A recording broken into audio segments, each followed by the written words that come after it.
In today's vlog, we're going to talk about something short but powerful, the Ten Commandments. These are simple rules that have guided people for generations on how to live a good and meaningful life.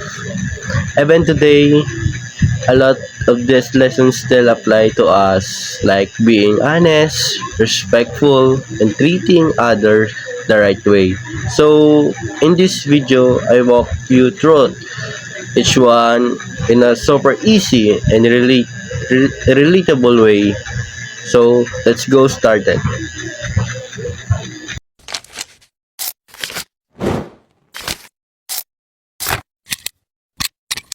1. You shall have no other God before me. Put God first in your life. Do not worship anything and anyone else above Him. 2. You shall not make for yourself an idol. Do not create or worship image, object, or thing as if they are God. 3. You shall not misuse the name of the Lord your God. Treat God's name with respect. Don't use it carelessly and anger or dishonest. 4. Remember the Sabbath day by keeping it holy. Set aside time for rest and worship, honoring God regularly. 5. Honor your father and your mother. Respect, obey, and care for your parents.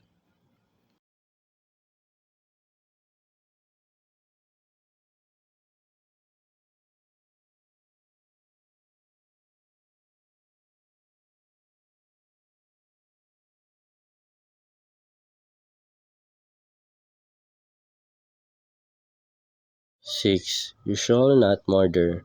Do not take another person's life. Value and respect human life. 7. You shall not commit adultery. Be faithful in marriage and relationship.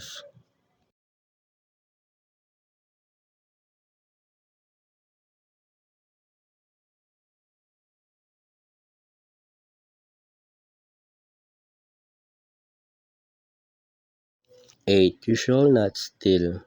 Do not take what belongs to others.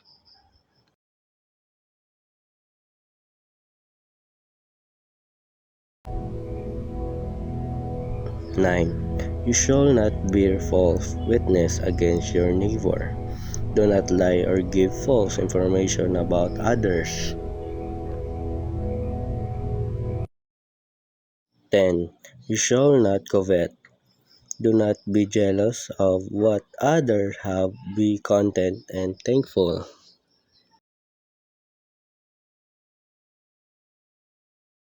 The Ten Commandments are more than just rules. They are a guide for living a meaningful, faithful, and responsible life. Their purpose is to help people build a strong relationship with God and with others.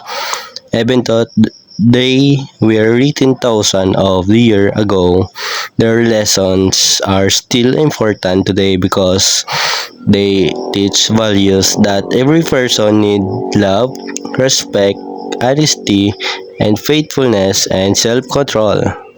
First commandment reminds us to put God first and keep our faith strong. In life, people can become too focused on money, success, popularity, or material things.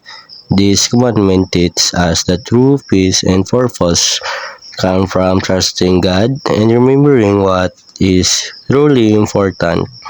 Respecting God's name and setting aside time for worship also help us stay spirituality grounded and thankful. The commandment about honoring parents, not killing, not stealing, not lying, and being faithful teach us how to treat others with dignity and kindness. They remind us that every action affects other people. When we respect life, tell the truth, and act honesty, we help create trust and harmony in our families and communities. This teaching encourage people to become responsible, loving, and compassionate individuals. Final commandment about not coveting teaches an important lesson about contentment. Many people confront themselves to others and become unhappy because of jealousy or greed. This commandment reminds to us appreciate our blessings instead of always wanting more. Gratitude bring peace into the heart and help us focus on what truly matters. The Ten Commandments are important because they shape our character and guide us toward a better way of living. They help us make wise decisions, avoid harmful action, and build stronger relationships with God, family, and society.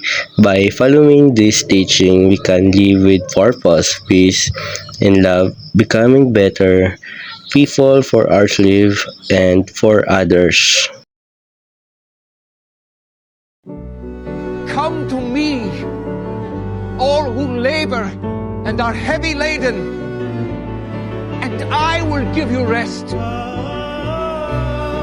Take my yoke upon you and learn from me, for I am gentle and lowly in heart, and you will find rest for your souls.